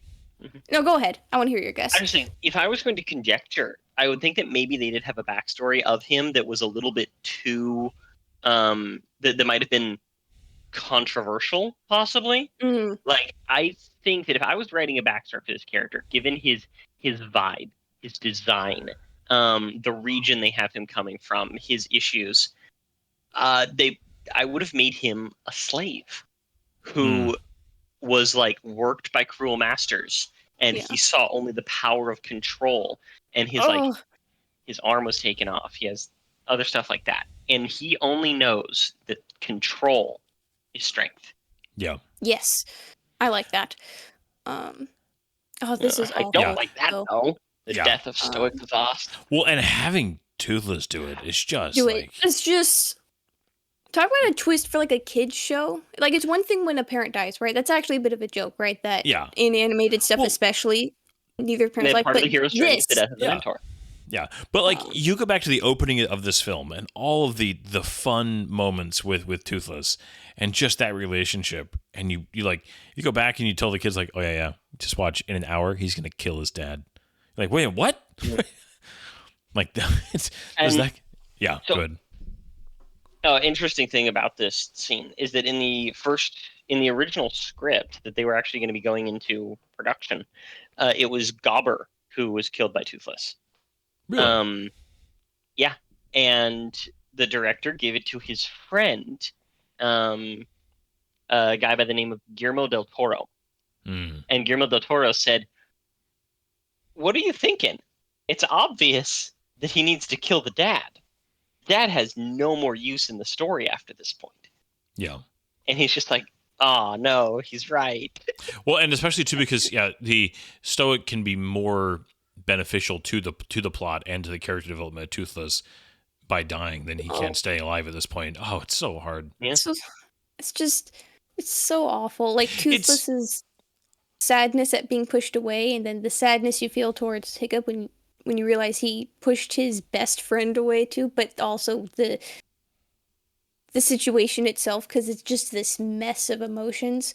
Because it's Which makes understandable. So yes, you can't blame. I mean, it's all Drago's fault. You don't blame either Hiccup or Toothless for how they acted in this. Which just I think it very efficiently makes you hate the villain even more, because not only did we lose Stoic, his dad, we also just ruined the strongest relationship in this in both films so far. And well, having We can and Drago then he right takes him off away with, too. Yeah, having Drago right off with Toothless here is just like It's just salt in the wound. it. Yeah. It's interesting though too to illustrate like because there is something about control at that level and then using that control in such a vicious way, and it's such a betrayal in so many levels to just exercise that control at all to kind of steal another creature's free will, and then to use that power in such a it's just it's a layer on a layer on a layer of just evil. Yeah. Yeah. It does make the I hear character you. completely irredeemable though. I mean that is one thing. Yes, If you very wanted much to so. set up a not needing the villain to have any kind of need for redemption. Viking Yeah. funeral. They got to do it. I mean, Yeah. it's the Vikings, Yes. Hey, you gotta have And the this Viking scene, I funeral. like how Even if they seriously didn't they take really this do whole that at scene. the end of the day. Yeah. It's like we've heard this music before, but it's used in such an appropriate way here. Because instead of being completely somber, I like how he gets a more heroic send off too. Yeah. And just the dim colors. You can see his tears Mm. dripping, and it's just it's so sad. You'll also notice that there's this distinct uptick in like how well the human characters are animated. The scene earlier when he sees Drago flying off with Toothless and he goes to like charge at them almost and they hold him back. Mm-hmm. All the way up through now, if you look at like the musculature and how they're physically moving, it's so good. It's one of the best examples I have ever seen, especially in 2014, of animating a person. Yeah. Like I like the phrase that I've heard. Maybe I heard it from you, but like from like Dad or something. The idea that animators in a lot of ways are actors too. Just the amount of, especially with this type of animation, because like you don't just like guess. Like you do a lot of research and referencing and like really thinking it through. Just it's all the tiniest movements can convey so much, and it's also good character design too. Um, It's one of the reasons why there's a lot of animators and actors out there who don't like the phrase motion capture when it comes to animating people. It's performance capture. Performance capture. Because Yeah. you're getting Yes. so much more than just their movement. You're getting the whole performance of the character. Yeah. I like this. I like this shot right here with The lighting is the great. silhouette. Yeah. Of Of the burning ship. It's not the Yes. sun lighting him. It's his father's funeral pyre. Yeah. That's always an effective one. Reminds me of Return of the Jedi. Oh yeah. hmm Well, that's a good shot. Yeah. Yeah. They Like yeah. you even see it reflected in his eyes in this scene. Like they animated the fire reflected in his eyes as this is the moment when he becomes thief. Well, and there he is. has. Go. Yeah. Oh, I just thinking he just said a chief protects his own. Like he's learned a lesson here. But he gets back up on his feet. And anyway, go back to what you guys were saying. I was just kind of drawn in. Love that young dragons cannot be, like alphas cannot control young dragons. There's something it manages to bring a little spirit of fun back into the film without undermining what's just happened. Yes. Mm. And I like how every parent in the theater completely agrees that this is very logical. Oh yeah, yeah. Because you do you hanging out with my niece. yeah. Oh goodness. It's just poor. I want to know how the physics are working for these things. Yeah. Oh man, they're just funny. They're big round heads. Censorship. I love cussing cutaways. I think, like, do you guys ever see Detective Pikachu? I have Yes. not. The fact that they didn't have some sort of cussing cutaway for Detective Pikachu, where it didn't Despite like it being what Ryan the Reynolds. Pika? It's just, it's so wrong.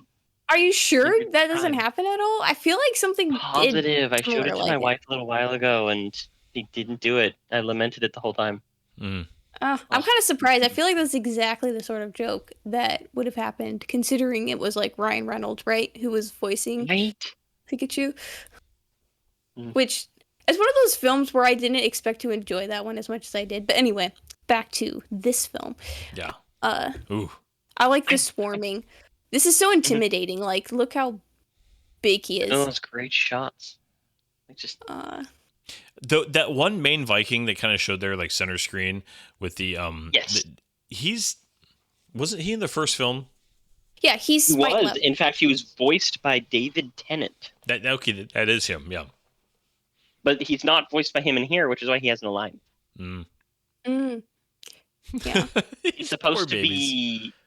He's supposed to be Jonah Hill, not Jonah Hill. Snellout's dad. Yeah, the one with the horny helmet. Not that one. Don't they all have horns on their helmet? Oh goodness. Oh, you mean like the curly horns? Yeah. What is his name? Snotlout. Snotlout. Yeah, he's Snotlout's dad. So now you're also forgetting It names. is amazing too what they can do with just again the Toothless's his eyes and kind of just his posture, for lack of better terms. Yes. And how drastically they can change his demeanor, and oh yeah, he's just kind of brainwashed. Yeah. This sheep is I like how great. they bring the sheep back from the beginning. Yeah. It's like full circle. 10 points. Just like poofs him off his lip. That's funny. It's like, what are they doing? Are they just trying to distract him? Yeah. Yeah. Why is he obsessed with the horn? Just to split his attention. Okay. You don't hear it's like I think it's equivalent to hearing an annoying sound, and it's just like for some reason it just drives you nuts if you can't take care of it. Yeah. Like a dripping faucet. In this case, it's a giant horn. Yep. Very this moment funny is movie. another Yeah. really good. Um, Well, the music shifts here, and yeah, it's. I like the kind of the toothless vision thing they do a little bit. Just it helps sell a little bit of just he can't literally can't see clearly, that kind of stuff. It works. The Yeah. slave demeanor on Toothless is fantastic. It Yeah. just, like you were saying, Brian, just you it he's hard to look at Yeah. with his eyes that small. He looks insane. He looks rabid. Yeah. It it's a just little. it hurts. Is it A little pulse. I mean it's not Yeah. a plot like problem, but I'm guessing that Hiccup had left him in like the hook mode where his tail, worked kind of in like the default setting without him there to manipulate it manually. No, they I- they show him. They show what's his face kind of kicking at the mechanism Really? earlier Okay. when he mounted him. Yeah. I must have missed that. And I don't know if the details there. I do know that I think like in the show, for example, there is actually a foot position there, so that way other people can ride Toothless if need be. I don't know if that's here though. Retroactive plot fulfilling. Because Um, is Race to the Edge, Tasha? Is it supposed to happen in between this and the third film? Yes, so actually all three shows take place before the second film, especially Race to the Edge. Before the second film. Yes, it takes up that 5 years. There's nothing that takes place after the second film. There's one Christmas special that takes place after the third film, but that's it. Everything else is in between movie 1 and 2. Okay. Christmas special. I love Christmas specials. The Guardians of the Galaxy Christmas special was fantastic. That was fun. Aw. I like his little like Yeah. purr noise. Oh, I don't it's I don't very know how good. else to call it, what else to call it, but and No, it the might purr, be a the little trill. cliche, but I love the theme of the power of friendship. Like a true friendship being able to overcome. Well, and they like have. they did that. It's not really- just power of friendship, though. It's not No. just like the emotion of friendship. It's trust. It's working together. This is a multi-layered friendship, Yeah. and Yes. I think that adds to it a little bit more than just your basic power of friendship. Oh yeah. Well, I think it's the it is in a way, but it's also they've established over and over again at this point that they have been working on just trusting each other and learning each other's just that there's a symbiotic relationship that they've been working on. That they've this is the third time now they've shown him in his wingsuit and Toothless doing things with him, and that they keep trying and it's close, but no, he can do it now because he's got his little V wings, and it's set up very, very well. But the setups were done also in very fun ways, so this definitely isn't out of Yeah. nowhere. Oh yeah, What- no. And I realize I used a very V-wings do? simple What does that phrase. unlock? Well, she says when she does it that he can turn faster, right? Yes, Mm, he he's can, like, just bank able better. to like make that. Yeah. So it's He one can of those. drift, Now this though, is like one area where I thought was a little bit interesting. Just the whole like Toothless challenging the Alpha. Wait, what do you guys think of this plot? Well, I decision? think thematically it's supposed to show convenient. that it is a little convenient, but I think thematically it's supposed to go with the idea that basically showing like I don't know how to phrase it, like because the Alpha kind of has a cheat, doesn't he? Like he has actual mind controlling powers. Yeah.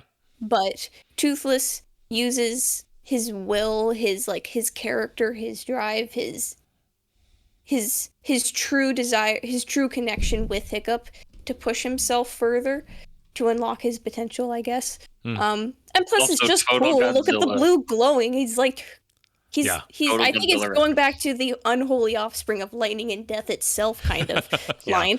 Like I'm No, well, it's straight up a Godzilla thing, Like when Godzilla had would use his atomic breath, he would light up like that.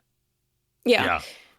I genuinely believe it's a reference to that. Well, and it's not like Toothless really defeats him. Like, yeah, he does, but the whole point is he defeats him by freeing the other dragons, and together they overcome this thing that tried to take away their freedom and stuff. But but their bond with each But it other and with pains the him. Burke and stuff is like true camaraderie is able to overcome forced imposed will or something. Anyway. Yeah.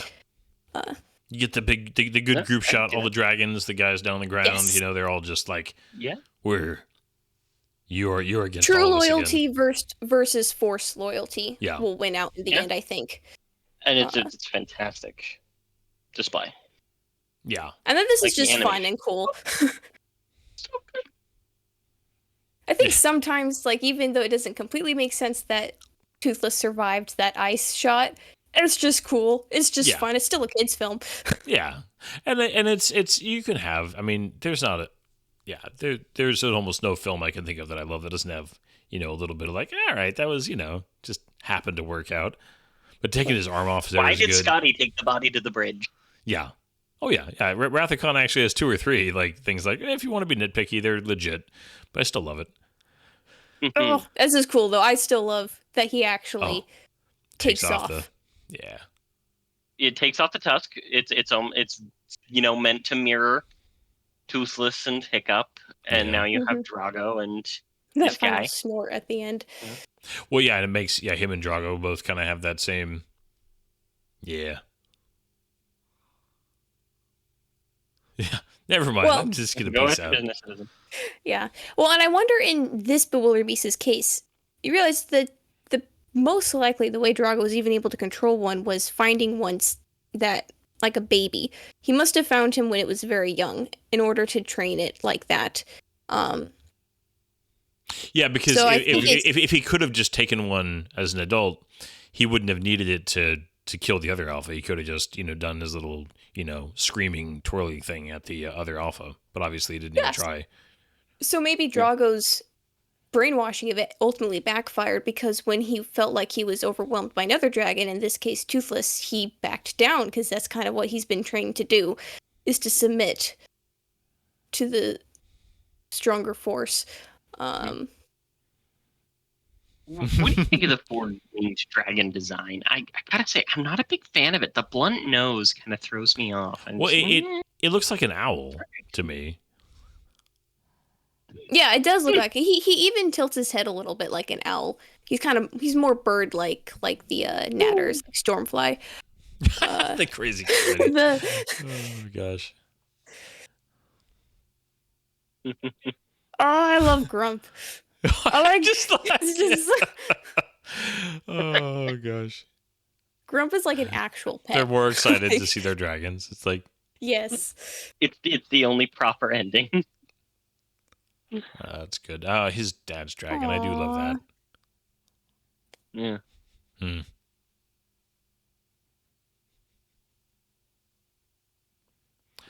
Skull Crusher. He named his dragon Skull Crusher.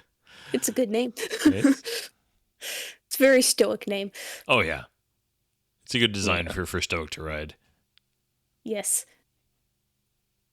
Well, and I also just I do love again that this movie gets it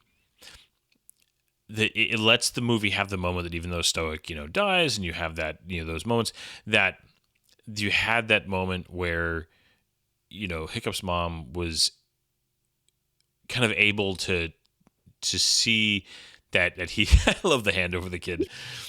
Just that there was a that he still loved her, that he wasn't going to actively hold on to any kind of resentment towards her, and that they ended, even though they had just gotten back together, that they ended on good terms is something I really appreciate. Yes. And this is such a good moment for Hiccup right here. Yeah. I mean, It's the only logical thing, This was his character development for the movie.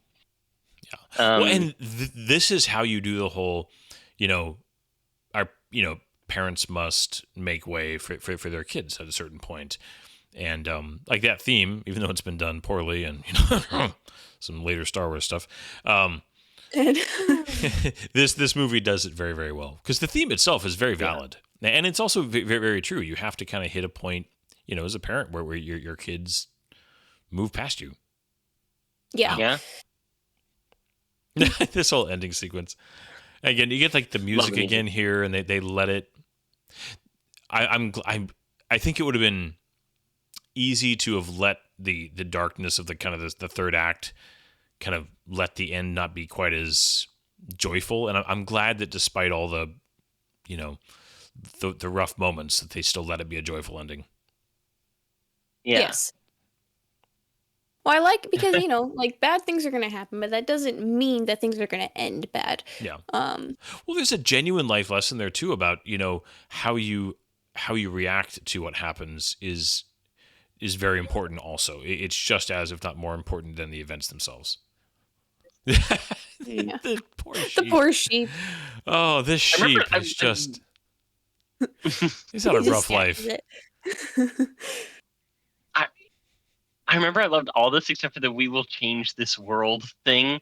I'm like, it's like you can tell that they didn't actually know the right words to use for this end speech, So, okay. and so they just kind of probably threw a whole bunch of stuff at the wall to see what would stick. I weirdly hate the delivery of his last line there, though. Where he Oh, kind of yells like okay. "dragons." I find it weird and kind of, I don't know, it just bugs me. I think I've told That's you what that I'm before, saying, Tosh. though, man. Like they didn't know how to end that. Yeah. And so I swear they probably have like 10,000 different takes Of him yelling Of- dragons. Yeah. of using different dialogue cues and all this stuff. And yeah, I know it. I can see it Yeah. in my head. I do not like the choice they ended up going with. It's just, One I of just those wonder big if it was the moments. best bad choice. yeah. Yeah. I really like these Oh yeah. the concept pictures. So Mhm. pretty. Great. Yeah. Really So, good ones. I mean, I'm a sucker for concept art in general, but like these are really good. Mhm. Yeah. Honestly, the I always concept love it art when might they be do the part of the concept reason art. why I like this film visually a lot too. It's just like it's so cool. The shots, the cinematography, the lighting, the ice. The way they did ice in this whole film is really Yeah. cool. I like there's a really good balance of like colors, I think, in this film too, of not That being shot, like oh man. Solitude. it's Yeah. good. There's a Not being like there's a- overly bright. Mm. Sorry. No, overly sorry. There was saturated. yeah. No, that's a good point. There's a scene in the third one that I thought was in this movie, and I remember I was like looking for it. I'm like, where was that stinking scene? Where another one of those things. It makes me excited to watch the next one because this is one scene that's just so perfect for Hiccup and Toothless, where they like land on a ship and it's on fire, and they walk out of the Oh, fire side by yes! side. There's like a big It's so trailer cool. shot. Looks so good. You can like, I one of the things I expected with them making him the chief at the end was I expected them to make it that his name wasn't actually Hiccup. Like his name is something a little bit more adult and a little bit more badass. But they keep him Hiccup the entire time. No, Like, he's Hiccup. He is Hiccup. He's Hiccup. Not a great name, but there are worse. Well, and We're I going mean, to take you to see our great chief, Hiccup. This guy's gonna be. Oh God. I do like the line from the villain in the third film who's like, "So should I call you a Hiccup, or do you prefer Hiccup?" It is a bit of I a don't funny remember joke. that one. oh, I that's need to great. rewatch that one before we do. Yeah. No, I'm One of the only things. I'm looking forward to the third one again too. I mean, and if anybody's wondering, yeah, we're just gonna go right into the third one next week. So we hope he will rejoin us. But I really do enjoy this. I mean, this is one of those sequels. It's interesting. There's plenty of conversations about great sequels and sequels that live up to their original. And I still think the first movie was stronger, but I think that this does deserve to be in the list of like really, really good sequels. I'll very much agree. But what do you think the movie would need to push it into legendary sequel? What is it missing that makes it not quite as good? I think if they were able to flesh out Drago a little bit more, like just because what's like when you think of like the Disney Renaissance films, right? One of the biggest aspects of those films are honestly the villains.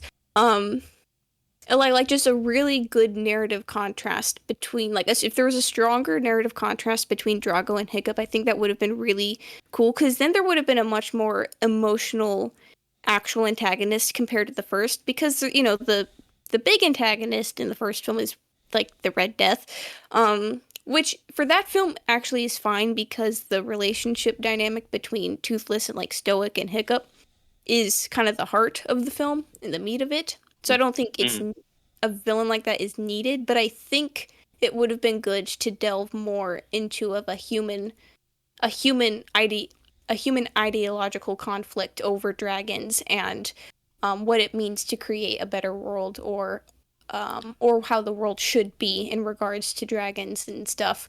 Well, I think they should have explored that more. Yeah.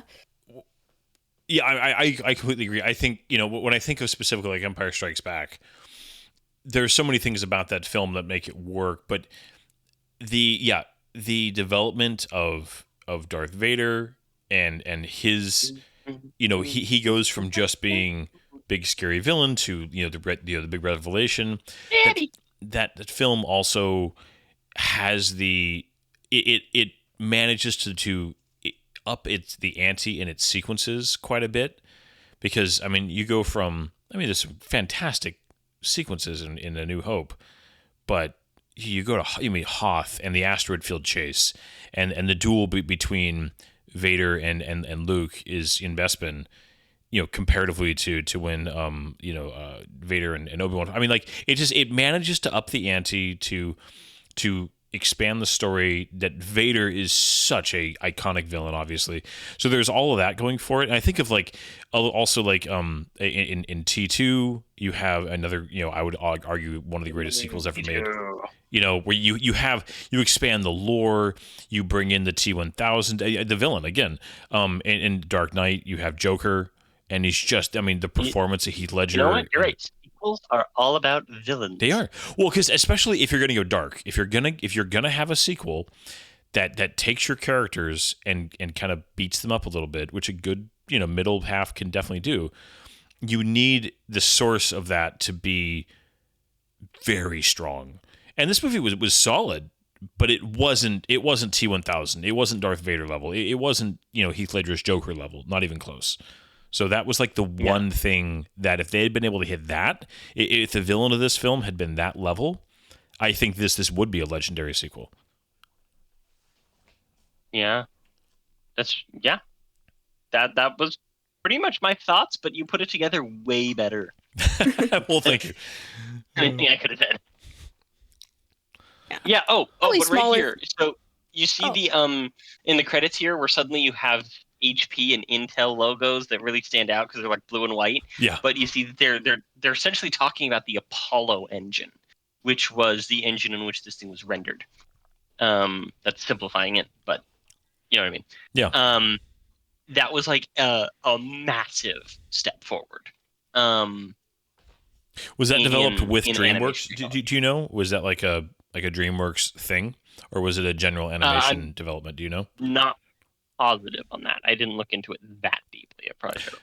Because this era, I feel like as much as the computer generated animation was good, there's a lot of great examples. Pixar was doing great work.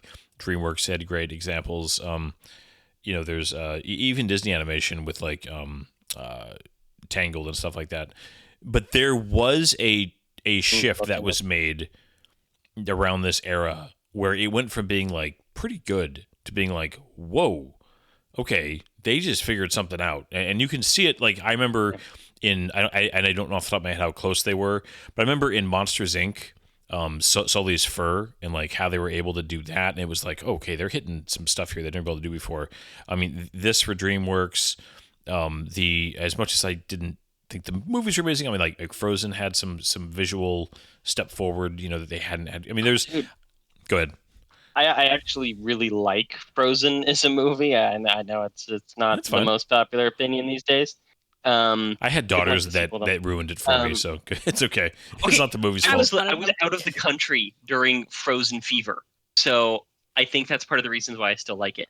But you're absolutely right, because the sequence the Let It Go sequence, the building of the ice, ice yeah, the palace castle. by Elsa, and just the straight up snow effects in that movie were absolutely incredible. Yeah.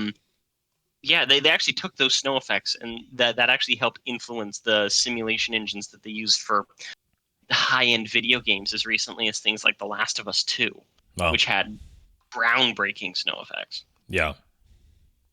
No, I mean, and even in television animation, you started seeing stuff like in the Clone Wars and other, things, just the level of animation detail really starting to get amazing.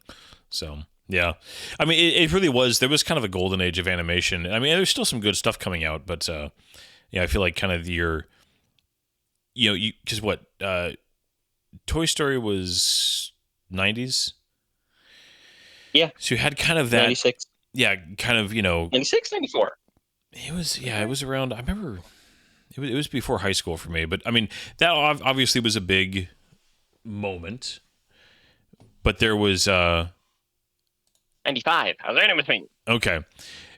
But, so you go here and you've got about 20 years of work has been done, approximately, this movie. And you can tell how much development had happened in digital animation. Oh yeah, the jump is insane between those two. Did you guys start playing something else? It's just funny. No. Anyways, it's fine. I do. Yeah, this movie it's not as memorable as the first one to me, but it is. I mean, this is if and I know that you're not a fan of the whole S tier thing. I'm familiar, but if you were using those, that type of rating system, I mean, this would be definitely an A level sequel. If it's just one notch below, like the legendary sequels to me. Yes, I would agree with that. So what you're saying is that it's a B. It's a B. It's a B tier. Natasha's not going to be aware of this. I hate the S tier thing. F tier? S. S S. tier. Yeah. The whole A like there's like through A F. and then like oh, Yeah, I and know. I know what that tier. I've seen like a few videos that have like used Yeah. that tier system. Exactly. It's very popular. I hate that there's an S tier. If it's at the Why? top, it's an A. Because it's out of alphabetical. Because there's It's not no alphabetical? reason for there to be something higher than the highest. what about Well, A the- plus? I think the, It's the the point highest. is that it's like It's special tier. it's gone which they beyond made up peak. for Devil May Cry games because there's a specific Japanese version of special that we don't really have a concept for, Mm. which means it's an What about the S plus tier though? Oh gosh. Have you even seen more those heretical. ones? No, that really is bad. Oh goodness. I typically use a for me it's like if I think something's really good, I'm like, oh well, it's like an 11 out of 10. If I think it's like This one goes to 11. it's like it went one notch over what should be the limit is kind of like the expression. I do like. Yeah, no, I actually somewhat agree with you, Zach. I do think that there is some validity to saying like these are all amazing, but there's one or two that are just they have that Special? that extra little something that just pushes them Je ne above. sais quoi. Anyway, so and it's you can come up with whatever way you want to express that, but I do think that there is a genuine sentiment there where you're trying to recognize the specialness of like the very very few without putting down the achievement of all the other films that have really done a great job. Somehow I don't know there's and that's the fun part about it. You get to make your own list. A plus. So you're okay with A plus? Really? Yes. Okay. Hypocrite. Well, there. No, because that is an actual Western grading system. Yeah, but that doesn't change the fact that if S plus is like redundant, then why is A plus redundant? I don't have as much of an issue with S as Zach does, but I think that S plus is really stupid. It's stupid. Stupid. Okay. It's especially stupid for special. I'm just arguing for argument's sake. I don't actually I know. care. Okay, you fit in here. Yes. But no, this was a lot of fun.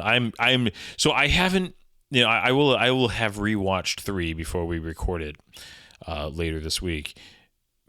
I should do that, but I'm not making any promise. Well, I definitely should, because I haven't seen 3 since the theaters, and I remember enjoying it, but it not really standing out to me other than just being really beautiful.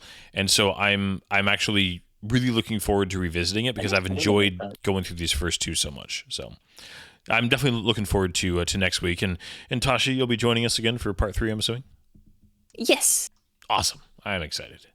Now you'll have to suffer me for one more movie, and then I'll be out of your hair. We can go back to being a boys' club after that. Yeah. Yay, the No Girls Allowed sign will go back up. But I mean, Zach, we're going from. I mean, I think I already said this in the podcast. We're going from this trilogy of amazing movies to one of the worst follow-ups in the history of cinema, which is Superman 3. So enjoy looking forward to that, anybody. Oh, it's gonna be epic. Okay, fine. All right. Well, yeah. I have nothing else to add because I already went over budget. I already went over how we'd want to fix it. I'm out of material. It's all right. This has been awesome. We will catch you guys all later. Right. Goodbye. Good night, everybody. Good night. There's doors and corners, kid. If you don't clear the room, if you don't come in slow.